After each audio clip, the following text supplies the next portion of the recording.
नमस्कार दोस्तों, कैसे हैं आप लोग। मेरा नाम है हर्ष द्विवेदी। एक और क्लास 9 की हिस्ट्री की वीडियो में मैं आपको स्वागत करता हूं। यहाँ पे मैं शुरुआत कर रहा हूं चैप्टर नंबर 5 की। क्या टॉपिक है? पैस्टोरलिस्ट इन द मॉडर्न वर्ल्ड। पैस्टोरलिस्ट क्या होते हैं? आप देखिए, भेड़ बकरियों को चराने वाले जो लोग हैं उनको आप पैस्टोरलिस्ट बोल सकते हो। पैस्टोरलिस्ट केवल भेड़ बकरियों को नहीं चराते हैं, गाय भैंस जैसे जानवर, कैमल्स जैसे जानवर, इनको भी चराते हैं पैस्टोरलिस्ट। यहाँ पे आपको शिप ग्रेस करती हुई नजर आएंगी बुगियाल्स में। बुगियाल्स क्या होते हैं ये मैं अभी आगे आपसे बात करूंगा। ठीक है, ईस्टर्न गढ़वाल की ये फोटो है। यहाँ पे बहुत बड़ा आपको हिली ट्रैक मिल रहा है जहाँ पे घास उगी हुई है और इस घास को खा के ये शीप्स जिंदा है। यहाँ पे बता ही दिया है, चलिए बुगियाल्स का है। These are vast natural pastures pastures on high mountains. Pastures मतलब कि घास कवर्ड मैदान है, इस घास को खा के शीप जिंदा रहेंगी। नॉर्मल कर ये बुग्यार्स 12,000 फीट की ऊंचाई से ऊपर पाए जाते हैं। विंटर में पूरा पूरा बर्फ से ढक जाते हैं और अप्रैल के बाद उसमें फिर से घास आ जाती है। ठीक है भाई, ये जो माउंटेन साइड होता है बुग्याल्स का, इसमें बहुत अलग अलग प्रकार की ग्रासेस, रूट्स और हर्ब्स पाए जाते हैं। और मानसून आते आते ये जो पास्चर्स होते हैं थिक हो जाते हैं विद वेजिटेशन। वाइल्ड फ्लावर्स भी यहाँ पे बहुत सारे होते हैं, तो ये जो जानवर है इसको खाते हैं। लेकिन जैसे सितंबर के आप आगे बढ़ते जाओगे, अक्टूबर नवंबर, ये पास्चर सूखते जाते हैं, इनके ऊपर बर्फ जमा होती जाती है। यहाँ पे हम लोग बात करेंगे नोमैडिक पास्टोरलिस्ट के बारे में। नोमैडिक पास्टोरलिस्ट मीन्स जो कि अपने जानवरों को लेके एक जगह से दूसरी जगह लगातार घूमते रहते हैं। देखिए, नोमैड्स वो लोग होते हैं जो किसी जगह पे नहीं रहते। They are continuously on the move from one area to another, ताकि वो अपने मूवमेंट के चलते पैसा कमा सके। हमें इंडिया में बहुत से भागों में ये नोमैडिक पोस्टरलिस्ट घूम करते हुए मिल जाते हैं अपने हर्ड्स ऑफ गोट और शीप के साथ, कैमल्स के साथ, कैटल के साथ। ठीक है, कभी आपने वंडर किया कि ये कहाँ से आ रहे हैं और ये कहाँ जा रहे हैं? कभी आपने वंडर किया कि ये कहाँ रहते हैं, कितना अर्न करते हैं, इनका पास्ट क्या रहा है? देखिए, कि जो पैस्टोरलिस्ट होते हैं ना, इनका कभी हिस्ट्री मेंशन नहीं होता। ये इतनी इंपॉर्टेंट कम्युनिटी नहीं रही है कि हिस्ट्री में, इकोनॉमी में इनके बारे में बात की जाए। बहुत कम बात की जा जाती है। इंडस्ट्री में तो इनकी क्या ही बात करोगे, एग्रीकल्चर में बहुत ही एक छोटा सा चैप्टर कहीं होगा जहाँ पे आपसे पास्टोरलिस्ट की थोड़ी बात कर ली जाएगी, क्योंकि ज़्यादा पास्टोरलिस्ट की बात होती नहीं है। हम लोग आर्टिस्टों की बात सुनते हैं, साइंटिफिक इनोवेशंस की बात सुनते हैं, हर प्रकार की बात सुनते हैं, पास्टोरलिस्ट के बारे में ज़्यादा नहीं सुनते। उनको हिस्ट्री में ज़्यादा तवज्जो नहीं दी जाती है। बट कहीं ना कहीं पास्टोरलिज्म इंपॉर्टेंट है। इस चैप्टर में हम लोग पास्टोरलिज्म के बारे में डालेंगे, जानेंगे। कहीं ना कहीं इंडिया, अफ्रीका और बाकी कंट्रीज में भी पास्टोरलिस्ट बहुत इंपॉर्टेंट है। आज की डेट में मॉडर्न दुनिया में पास्टोरलिस्ट कितना बदल गए हैं, इसके बारे में भी देखेंगे। तो क्या बात हो रही है यहाँ पे? पास्टोरलिस्ट, नोमैड्स एंड मूवमेंट्स। 1850s में जीसी बार्न्स नाम के एक व्यक्ति ने कंगरा के गुजर्स के बारे में कुछ लिखा था। ये जो गुजर्स हैं, they are a pastoralist community. Pastoralist community मतलब इनका काम है, इनका ट्रेडिशनल काम है, इनकी कम्युनिटी का ही काम है भेड़ बकरियों को चराना। ठीक है भाई, तो क्या बोला गया है? In the hills Gujjars are exclusively a pastoral tribe, they cultivate scarcely at all. मतलब ये जो गुजर्स हैं ये केवल पैस्टोरलिस्ट ट्राइब है, मतलब कि भेड़ बकरियों को चराना। ये एग्रीकल्चर में अपने आप को इन्वॉल्व नहीं करते, किसी क्रॉप को कल्टीवेट नहीं करते, ये बस पास्चर्स को देखते हैं, अपने फ्लॉक्स को देखते हैं, हर्ड, शीप्स, कैटल, गाउ जो भी है इनके पास उसको देखते हैं। इन गद्दीस के पास क्या क्या है? अब देखिए, गुजर्स एक अलग पास्टोरल कमिटी है, ये कम्युनिटी है। गद्दी एक अलग पास्टोरलिस्ट ये कम्युनिटी है। जो गद्दीस हैं ये शीप्स और गोट्स के फ्लॉक्स अपने पास रखते हैं। गुजर्स के पास बफेलो होती हैं, तो गुजर्स के पास बफेलो पाई जाती हैं, गद्दीस के पास शिप और गोट्स पाई जाती हैं। ये फॉरेस्ट में रहते हैं, इनफैक्ट फॉरेस्ट के आउटस्कर्ट्स में रहते हैं। और ये अपनी एग्जिस्टेंस को कैसे मेंटेन करते हैं? Specifically by selling animal products. तो भाई दूध बेचना, घी बेचना, और हर्ड्स के जो भी दूसरे प्रकार के प्रोडक्ट होते हैं, जैसे कि जो बड़ी बड़ी शीप्स हैं उनकी शिप वेयरिंग करके जो वूल बनाया जाता है तो उसको बेचना। तो इन सब तरीके की चीज़ों से ये लोग अपना जीवन यापन करते हैं। ये मेन है, ये चरवाहे की तरह काम करते हैं। ये कैटल को लेके कई कई हफ्तों तक घूमते रहते हैं, वुड्स में अपने कैटल को चलाते रहते हैं। वहीं पे जो वुमेन है, वो वुमेन भाई हर सुबह बास्केट्स अपने सर पे ढह के उनको मार्केट लेके जाती हैं। वहाँ पे मिल्क, बटर मिल्क, घी जैसी चीज़ों को बेचते हैं ताकि अपना गुजर बसर कर सके। ठीक है भाई, गर्मियों के दौरान ये जो गुजर्स हैं ये अपने जो भी इनके शिप्स हैं इनको लेके अपर रेंज में चले जाते हैं, थोड़ी ऊंचाई भी चले जाते हैं, कह लीजिए कि पहाड़ों पे चले जाते हैं। पहाड़ों पे उस समय पे, गर्मी के समय पे रिच ग्रास होती है, क्योंकि भाई रेन आई हुई होती है और वहाँ पे ग्रास हो जाती है, तो वहाँ पे इनकी भेड़ बकरियों को, बफेलो को, गायों को चरने के लिए चीज़ें होती हैं। और फाइनली टेम्परेट क्लाइमेट से इनको आज़ादी मिल जाती है और वेनोमस फ्लाइज से इनको आज़ादी मिल जाती है। देखिए क्या होता है दोस्तों, जब सर्दियाँ पड़ती हैं ना, तो सर्दियों के समय पे माउंटेन में जो टेम्परेचर्स होते हैं बहुत ठंडे हो जाते हैं। आप यहाँ देखिए, सर्दियों के समय पे इस माउंटेनियस रेंज में इस प्रकार की घास नहीं मिलेगी। हो सकता है स्नो मिले, हो सकता है बिल्कुल ही बंजर मिले।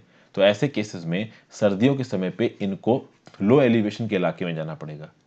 ठीक है भाई, लेकिन जैसे गर्मियां आएंगी उस लो एलिवेशन से अपर एलिवेशन के इलाके में जाना पड़ेगा, क्योंकि लो एलिवेशन में गर्मियों के समय पे टेम्परेट क्लाइमेट हो जाता है, जो कि ये भेड़ बकरियां झेल नहीं पाएंगी। दूसरी बात, टेम्परेट क्लाइमेट यानी प्लेन्स में गर्मियों के समय पे वेनोमरस फ्लाइज, बहुत प्रकार के मच्छर और दूसरा मक्खियां जो कि काटती हैं शिप्स को और उनको बीमार कर सकती हैं, तो उनको भी झेलना मुश्किल हो जाएगा। इसलिए ये लोग इस प्रकार से सीजनल मूवमेंट करते हैं। माउंटेन्स के मूवमेंट्स को अभी यहाँ पे समझेंगे। आज की डेट में भी गुजर जो बकरवाल्स हैं आपके जम्मू एंड कश्मीर में, ये ग्रेट हर्डर्स हैं गोट और शिप के। आगे बढ़ने से पहले वीडियो पे लाइक का बटन दोस्तों बताना भूल गया। अगर अब तक आपने चैनल को शेयर और सब्सक्राइब नहीं किया तो बिल्कुल कर दीजिए। ऑलमोस्ट आपका सारा का सारा सिलेबस मैं फ्री ऑफ कॉस्ट करवा रहा हूँ, तो आप ज्वाइन बटन दबा के चैनल के मेंबर ही बन सकते हैं। इससे मेरी थोड़ी हेल्प भी हो जाएगी, आपको कुछ एक्स्ट्रा वीडियोस मिल जाएंगी मेरे द्वारा बनाएगी, और वीडियोस को देखने के लिए भी आप ज्वाइन बटन बन सकते हैं। इंस्टाग्राम पे फॉलो कर लीजिए, आपकी जेन्युइन नोट्स सुझाव दूंगा। टेलीग्राम ग्रुप ज्वाइन कर लीजिए, वहाँ पे आपको इस पर्टिकुलर लेक्चर की पीडीएफ मिल जाएगी। तो ये जो गुजर बकरवाल्स हैं, ये 19th सेंचुरी में कहाँ पे आए? जम्मू एंड कश्मीर में। जम्मू एंड कश्मीर में आके सेटल हो गए। क्यों सेटल हो गए? क्योंकि इनको अपने एनिमल के लिए पास्चर्स चाहिए। अब वो डेकेड्स तक, मतलब पिछले कई दसों सालों से उन्होंने अपने आप को इस इलाके में इस्टेब्लिश कर लिया, और अपने आप को इस इलाके में इस्टेब्लिश करने के बाद उन्होंने एक ट्रेंड पकड़ लिया है। They move annually between summer and winter grazing grounds. तो इन गुजर बकरवाल्स के सर्दियों के समय पे अलग जगह होती जाने की, गर्मियों के समय पे अलग जगह होती जाने की। तो सर्दियों के समय पर जब हाई माउंटेन्स में बर्फ़ जमी हुई होती है, तो उस बर्फ़ में इनके हर्ड्स को चरने के लिए घास नहीं मिलती, और एक्सेसिवली ठंडा टेम्परेचर हर्ड्स को भी नुकसान पहुंचाएगा, बहुत सारी हर्ड्स मर सकती हैं। तो ऐसे केसेस में विंटर्स के समय पे जो गुजर बकरवाल्स होते हैं, वो अपनी हर्ड्स को लेके low hills of the Shivalik range में नीचे आ जाते हैं। Low hills of the Shivalik range में इनको ड्राई स्क्रब फॉरेस्ट मिल जाएंगे, और इन ड्राई स्क्रब फॉरेस्ट में इनको अपने पास्चर्स मिल, मतलब अपने हर्ड्स के लिए पास्चर्स मिल जाएंगे। पास्चर्स मतलब घास से लहलहाते हुए ग्राउंड्स, जहां पे इनके हर्ड्स, इनकी भेड़ बकरियां, गायें भैंस जाके चर सकती हैं। ठीक है भाई, तो सर्दी में ऊपर जम गई बर्फ, बर्फ से बचने के लिए इन गुजर बकरवाल्स ने क्या किया कि अपने हर्ड्स को नीचे ले आए। वहां पे इनको ड्राई स्क्रब फॉरेस्ट मिले, जहां पे खूब सारी घासें हैं। इनकी भेड़ बकरियों ने घास का ही जिंदा रहे। जैसे ही अप्रैल आया, मतलब समर का ऑनसेट हो गया। अप्रैल में ये लोग फिर ऊपर की तरफ अपनी मार्च शुरू कर देते हैं, नॉर्दर्न मार्च शुरू कर देते हैं, क्योंकि जब अब ये ऊंचाई पे पहुंचेंगे तो वहां पे भी ग्रास वाले जो ग्राउंड्स हैं वो आ चुके होंगे। और जब भी इस प्रकार की जर्नी होती है ना, एक अकेला इंसान जर्नी नहीं करता, बहुत सारे हाउस होल्ड्स जर्नी करते हैं, और इस पूरी जर्नी को बुलाता है काफिलिया। काफिला, खूब सारे ग्रुप्स चल रहे होते हैं, तो खूब सारे ग्रुप्स एक झुंड चलता है, तो उसको वैसे ही हम लोग काफिला बोलते हैं। पीर पंजल रोड क्रॉस करके, ये पीर पंजल पास को क्रॉस करके जो गुजर बकरवाल्स हैं, ये कश्मीर वैली में घुस जाते हैं। कश्मीर वैली में समर के आने के साथ साथ बर्फ़ पिघल चुकी होती है, माउंटेनियस साइड लश ग्रीन होती है, बहुत नाना प्रकार की वहाँ पे ग्रासेस निकली होती हैं। उन ग्रासेस का जो न्यूट्रिशनल कंटेंट है बहुत ज़्यादा होता है, तो एनिमल हर्ड्स खा के मस्त रहते हैं। जैसे ही एंड सितंबर आता है, सर्दी पकड़ने लगती है। सर्दी के समय पे फिर वही सारी परेशानियाँ, घास चरने के लिए घास नहीं है, इतनी सर्दी पता नहीं ये हर्ड झेल पाएंगे कि नहीं। तो ये जो गुजर बकरवाल से ये फिर से चालू कर देते हैं अपनी डाउनवर्ड जर्नी, अपने विंटर बेस के लिए जाने के लिए। क्योंकि वह जब हाई माउंटेन्स स्नो से भरा हुआ होगा, तो लो हिल्स में जो ड्राई स्क्रब फॉरेस्ट थे, वहाँ पे घास मिलेगी इनकी भेड़ बकरियों को। तो ये तो गुजर बकरवास का ट्रेंड हो गया, और ऐसे ही ट्रेंड्स और बहुत सी कम्युनिटी में देखे जाते हैं, जैसे कि गद्दी शेफर्ड्स। ये जो गद्दी शेफर्ड्स हैं, ये हिमाचल प्रदेश में पाए जाते हैं, और ये भी अपना इसी प्रकार का सीजनल मूवमेंट करते हैं। तो भाई अपनी विंटर्स को ये ऊपर पहाड़ों में ना बिता के लो हिल्स ऑफ शिवालिक रेंज में बिताते हैं। वहाँ पे स्क्रब फॉरेस्ट है, जहाँ पे इनकी भेड़ बकरियों फ्लॉक्स को चरने को घास मिल जाती है। अप्रैल में फिर लोग नॉर्थ जाना शुरू करते हैं, और अपनी जो गर्मी है वो लाहौल स्पीति में बिताते हैं। लाहौल स्पीति में अगर आप विंटर के इलाके में चले जाएंगे, समय पे चले जाएंगे, बहुत ठंडी होती है, बट गर्मियों के समय पे लाहौल स्पीति में बड़ा ही सुहावना मौसम होता है। वहाँ पे स्नो मेल्ट हो चुकी होती है, हाई पासेस क्लियर होते हैं, आराम से माउंटेन को पास करते हुए लोग लाहौल स्पीति पहुँच जाते हैं। यहाँ पे देखिए एक गुजर मंडप है। मंडप मतलब एक तरीके का आप घर कर सकते हो। हाई माउंटेन्स में सेंट्रल गढ़वाल में ये गुजर मंडप है। ये जो गुजर कैटल हर्डर्स होते हैं जो कि कैटल को हर्ड करते हैं वो इन्हीं मंडप्स में रहते हैं। ये मंडप्स हिल बैम्बू से बना हुआ है और बुग्याल ग्रासेस से बना हुआ है। बुग्याल क्या है मैं थोड़ी देर में आपको बताता हूँ, ठीक है भाई। ये जो मंडप है एक वर्क प्लेस भी है। यहाँ पे जो एनिमल प्रोडक्ट्स हैं उनसे घी भी बनाया जाता है और कहीं ना कहीं रिसेंटली ये देखा गया कि जो मिल्क है वो डायरेक्टली इन हर्ड से निकाल के बसेस और ट्रक से नीचे लेके जाया जाता है। खास बात दोस्तों ये कि जो गुजर मंडप्स हैं ये 10,000 से 11,000 फीट की ऊंचाई पे मिलते हैं।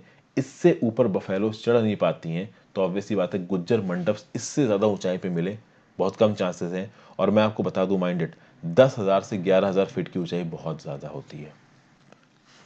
और मैं 10,000 11,000 फीट में आपको इतना ऊंचा क्यों बता रहा हूँ, मैं कुछ साल पहले रोहतांग पास गया था, वो लगभग 13,000 फीट की ऊंचाई पे, ज़बरदस्त ठंडा था।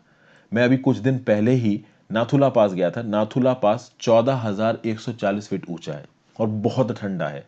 ये अलग बात है कि मैं दोनों ही जगहों पे दिसंबर में गया था और दिसंबर में बहुत तगड़ी ठंड होती है, ठंडी का मौसम है। गर्मियों में आपको शायद इतनी ठंड ना मिले, बट भाई दिसंबर के समय पे तो बहुत ठंड होती है।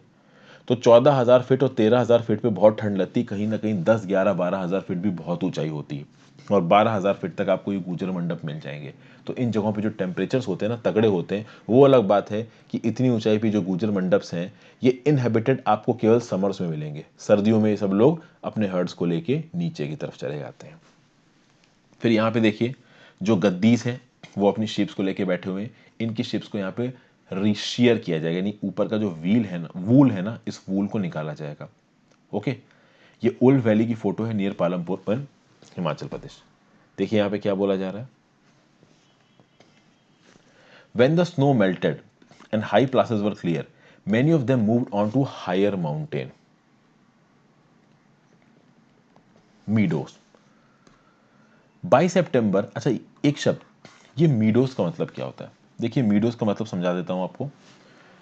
अब meadow is an open habitat और फील्ड और वेजिटेबल और ग्रास हर्ब और other non woody plant. Meadow में भी स्पार्सली कवर्ड विद ट्रीज और shrubs as long as they maintain an open character. Right side पे आपको एक मीडो दिख रहा है। ये मीडो ऑब्वियसली बात आप समझ सकते हैं कि इसलिए काम आएगा। ये मीडो फार्मिंग कम्युनिटीज के लिए, खासकर पैस्टोरल कम्युनिटीज के लिए इतना इंपॉर्टेंट क्यों है? क्योंकि इन मीडोज में आपको हरी भरी घास दिख रही, फ्लावर्स दिख रही हैं और ये जो भेड़ बकरियां आके क्या खाएंगी, ये यही खाएंगी। ये भेड़ बकरियां शाकाहारी होती हैं, गाय भैंसें शाकाहारी होती हैं, ये नॉनवेज खाना नहीं खाती हैं, तो मीडोज में उनको खाना खाने को मिल जाता है। ठीक है भाई, इसलिए सर्दियों के समय पे ये जो चरवाहे हैं ये अपने हर्ड्स को लेके ऊपर ऊंचाइयों में चले जाते हैं जहां पे इनको मीडोस मिल जाते हैं। सितंबर तक ठंडी होने लगती तो सितंबर में ये अपनी वापसी की जर्नी चालू करते हैं। और भाई वापसी की जर्नी करते करते करते करते, अच्छा जब ये अप्रैल में ऊपर पहुंचे, अप्रैल मई में ऊपर पहुंचे, तो लाहौल स्पीति के विलेजेस ने इन्होंने अपनी समर काटी, समर का हार्वेस्ट किया और अपनी विंटर क्रॉप को वहां पे सो कर दिया। फिर ये अपना फ्लॉक लेके नीचे आ गए शिवालिक हिल्स के बेस पे, वहां पे इनका विंटर ग्रेजिंग ग्राउंड है। तो उस समय पे लाहौल स्पीति में सर्दियों के समय पे दिसंबर जनवरी के समय पे लाहौल स्पीति में बहुत ही ठंडा टेम्परेचर होता है, हर्ड्स झेल नहीं पाएंगे, इसलिए शिवालिक हिल की बेस पे ये लोग आ जाते हैं। नेक्स्ट अप्रैल ये लोग फिर ऊंचाइयों पे जाना शुरू करते हैं समर मीडोज के लिए। मीडोज अभी आपको दिखा दिया क्या होता है। यहाँ पे दो शब्द आएंगे भी, एक आएगा भाबर। ये भाबर क्या है? एक फॉरेस्टेड एरिया है जो कि गढ़वाल और कुमायूं के फुट हिल्स में पाया जाता है। अगर आपको भाबर के इलाके को समझना है दोस्तों तो ये है भाबर का इलाका। इस तरीके के पेबल्स और पत्थर पड़े होते हैं भाबर के इलाके में। भाबर के इलाके में आपको सतह पे पानी बहुत कम नजर आएगा। होता ये कि जो पेबल्स होते हैं ना, इन पेबल्स से पानी सीप इन करके नीचे चला जाता है और बाद में तेराई बेल्ट में ऊपर निकल के आता है। भाबर बेल्ट में ऊपर की तरफ आपको पानी नहीं दिखेगा, बट वहां पानी होता है वो उस भाबर के पत्थरों के नीचे होता है। और इसके बैकग्राउंड में जो आपको फॉरेस्ट नजर आ रहे हैं ना, ये है आपके भाबर फॉरेस्ट। ठीक है भाई, तो भाई भाबर को आप एक ड्राई फॉरेस्टेड एरिया बोल सकते हो इन द फुटहिल्स ऑफ गुरांव, गढ़वाल और कुमायूं। और ये जो भाबर बेल्ट आती है एकदम से माउंटेन रेंज खत्म होने के बाद आती है। तो जैसे माउंटेन रेंज खत्म होगी भाबर बेल्ट शुरू हो जाएगी। फिर बुग्याल्स क्या होते हैं? ये जो मीडोज मैंने आपको दिखाए यहाँ पे, ये मीडोज आपको जब हाई माउंटेन्स में मिलेंगे ना, इनको आप बुग्याल बोलते हो। तो इस प्रकार के मीडोज जब आपको हाई माउंटेन्स में मिलते हैं तो वो क्या बोले जाते हैं? बुग्याल्स बोले जाते हैं। तो गढ़वाल के इलाके में, कुमाऊं के इलाके में जो गुज्जर कैटल ट्रेडर्स होते हैं ना, ये भाई भाबर में पहुंचते हैं विंटर में, ठीक है। And went up the high meadows the bugyals in summer, तो समर के दौरान पे ये पहाड़ों में बुग्याल्स में रहते हैं, और ठंडी के दौरान ये लोग भाबर बेल्ट में पहुंच जाते हैं, यानी गढ़वाल और कुमायूं जो माउंटेन रेंजेस हैं उनके नीचे पहुंच जाते हैं। गढ़वाल और कुमायूं माउंटेन रेंजेस की फुटहिल्स में पहुंच जाते हैं। ओके भाई, फिर आगे बात की जाए। Many of them were originally in Jammu and came to UP hills by the 19th century in search of good pastures. यानी गढ़वाल और कुमायूं में ये जो पैस्टोरलिस्ट पाए जाते हैं, ये पहले जम्मू अम्मू के इलाके में रहा करते थे। जम्मू के इलाके में उनको उस लेवल के जमीन मतलब पास्चर्स मिलना मुश्किल हो गया अपने हर्ट्स के लिए, तो इन्होंने अपनी जगह को थोड़ा चेंज किया। जगह चेंज करते करते यूपी के पास आ गए जहां पे इनको गुड पास्चर्स मिले। तो ये साइक्लिकल मूवमेंट का पैटर्न आपको समझ में आ गया होगा। समर और विंटर पास्चर्स की घूम में ये हर प्रकार की कम्युनिटी घूम रही है, और ऐसी बहुत सी कम्युनिटीज हैं जैसे भूतियास, शेरपास, किन्नूरीस। ये सब सीजनल चेंजेस के हिसाब से मूव करते रहते हैं। ठंडी पड़ी ये नीचे की तरफ मतलब नीचे की तरफ आ जाएंगे, प्लेन इलाके में आ जाएंगे। गर्मी आई तो प्लेन इलाके से माउंटेनियस इलाके में चले जाएंगे, और इस मूवमेंट के हिसाब से इनके हर्ड्स को पैस्चर्स भी मिलता रहता है। जब इनको किसी एक जगह पे पैस्चर मिलना बंद हो जाता है तो अपनी जगह बदल देते हैं। ओके, और कहीं ना कहीं जब ये कंटिन्यूसली ऑन द मूव रहते हैं तो एक पास्चर ओवर एक्सप्लॉइटेड नहीं होता। जैसे कि पहाड़ों में ये वाला जो पास्चर था, इस पास्चर पे अगर ये लोग चलते रह जाएंगे तो ये पास्चर पूरा खत्म हो जाएगा, इसको रिक्यूपरेट करने का, रीग्रो करने का समय नहीं मिलेगा। तो ऑब्वियस सी बात है, अगर सर्दियों के समय पे इस पास्चर को छोड़ के नीचे चले जाएंगे तो इस पूरे ग्राउंड को अपने आप को रिक्यूपरेट करने का समय मिल जाएगा। समझ गए दोस्तों? तो ये सब बातें यहाँ बताई गई, तो इससे ओवर यूज नहीं होता। फिर यहाँ पे देखिए गद्दी शिप्स। सितंबर में मैंने आपको बताया कि जो गद्दी शेफर्ड्स हैं वो हाई मीडोज से, जो ऊपर बुग्यास थे या धर्स से, उसे नीचे की तरफ आने लगे, प्लेन इलाके की तरफ आने लगे। जब वो प्लेन इलाके की तरफ जा रहे होते हैं ना, तो बीच में एक जगह रुक के अपनी शीप की अरेंजिंग कराते हैं। ये देखिए शीप लेटी हुई है और उसके ऊपर एक मशीन से, कटर से उसकी वूल को काट रहे हैं। शीप को कुछ नहीं होता, शीप एकदम परफेक्ट रहती है, उसके ऊपर का वूल हटा देते हैं और उस वूल से फिर यान बना के स्वेटर वगैरह सिले जाते हैं। इन शिप्स को बाथ किया जाता है, क्लीन किया जाता है, प्रॉपर तरीके से डिसइंफेक्ट किया जाता है इनके ऊपर से इस वूल को हटाने के लिए। ये था इस चैप्टर का स्टार्टिंग वीडियो दोस्तों। आगे आपको और वीडियो लेके आऊंगा। Thank you for watching, have a great day. Video पर लाइक और कमेंट जरूरी है, इंगेजमेंट बढ़ाना है ना मेरी वीडियोस का। Have a great day, bye.